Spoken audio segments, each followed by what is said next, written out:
Bismillahirrahmanirrahim. Assalamu alaikum. Here is Fiz Ahmed, and in this video, I will explain the lingual aspect, mesial and distal aspect of the mandibular first molar, as I have explained about buccal aspect in my previous video of the same teeth. And so let's start. So lingual, basically this is the mandibular first molar. This was a lingual aspect, and as we go back, this was the buccal aspect, and as we go back, this is a lingual aspect of the teeth. So on the lingual aspect, this is roughly the trapezoidal in shape, and the lingual aspect is smaller than the buccal aspect, and same as the buccal aspect of the tooth. There are four outline on the lingual aspect: mesial, distal, cervical, and occlusal, and we will discuss in separately. The first is the mesial outline. So here is the mesial outline and here is the distal outline, because from the buccal point of aspect, this was the mesial aspect and this was distal aspect, but as we rotate the tooth, the aspects are reversed, and now this is the distal aspect and this is the mesial aspect of the tooth.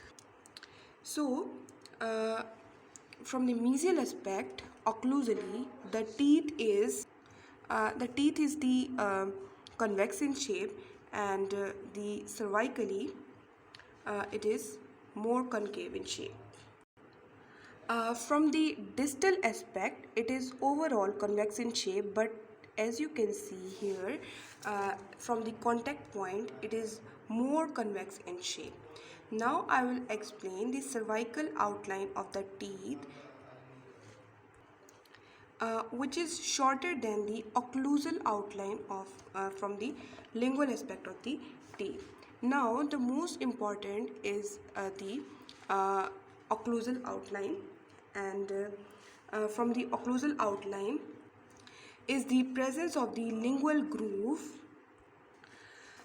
From the lingual aspect, there are three cusps visible, as you can see here.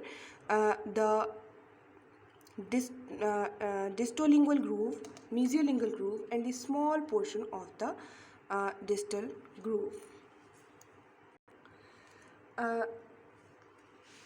The one important feature from the lingual aspect of occlusal outline is that the mesiolingual cusp is basically wider in width, and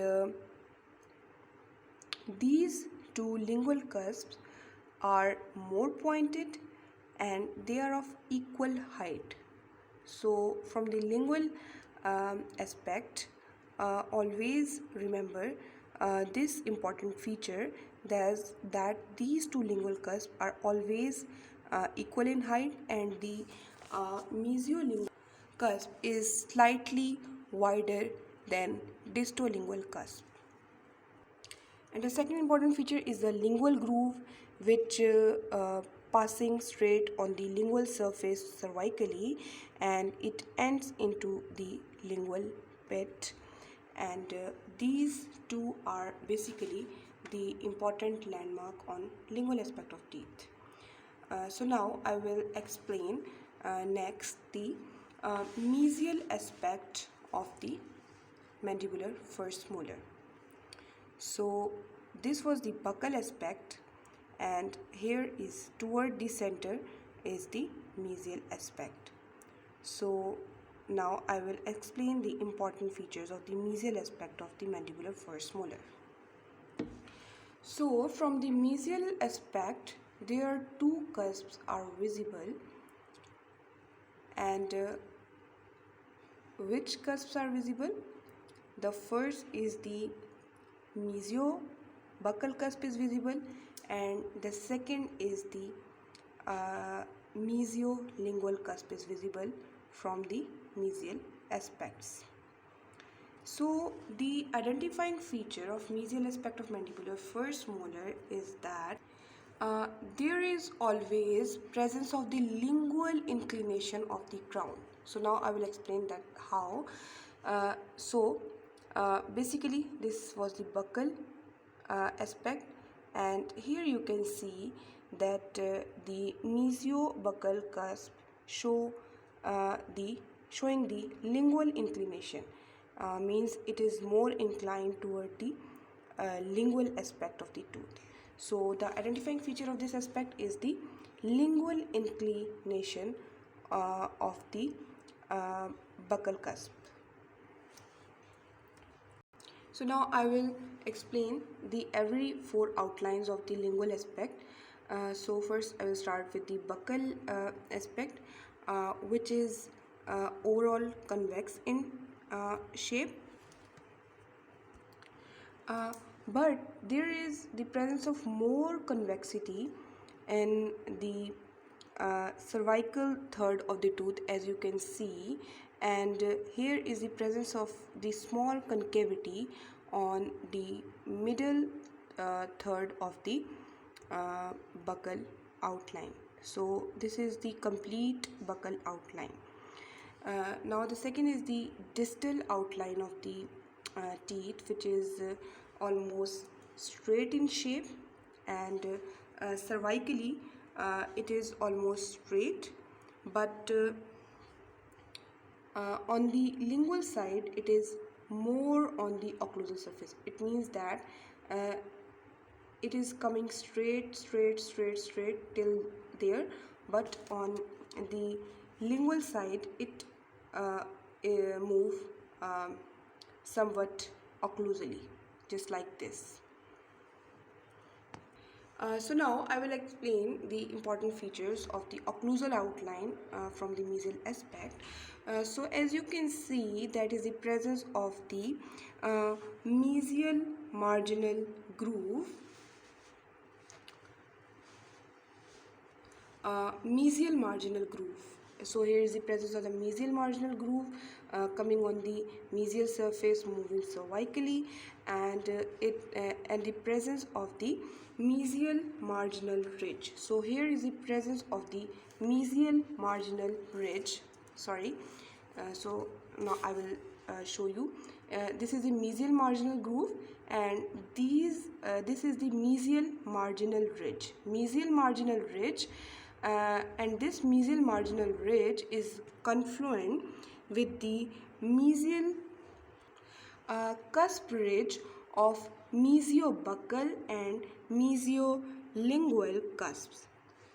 So on the occlusal outline of the mesial aspect of mandibular first molar, you should know about the two landmarks, which is the mesial marginal groove and mesial marginal ridge, which is confluent with the mesial cusp ridge of mesiobuccal and mesiolingual cusps.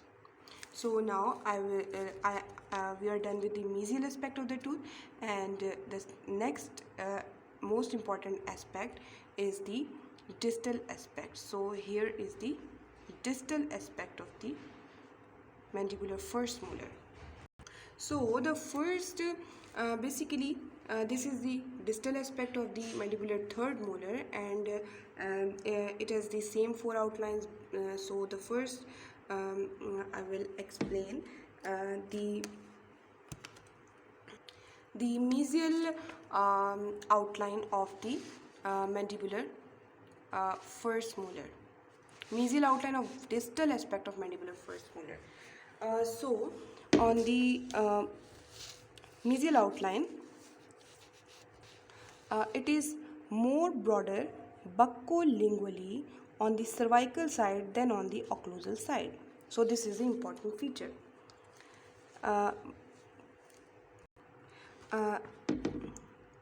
as we can see that this was the lingual aspect of the first molar, and this is the lingual outline of the mesial aspect of the teeth.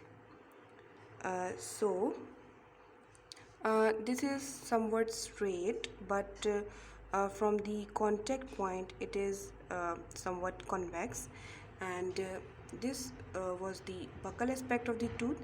And on the mesial distal aspect, this is the buccal outline of the tooth. This buccal outline is usually convex in shape, and on the middle cervical third of the tooth there is presence of the more convexity, as you can see. So now the third margin is the cervical margin, and cervical margin may be relatively straight or slight curved occlusally.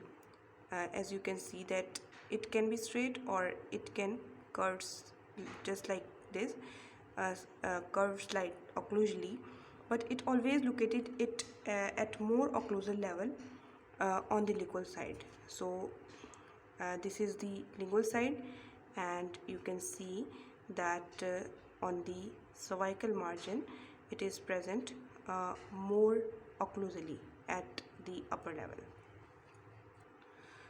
Just like the mesial aspect, the occlusal outline of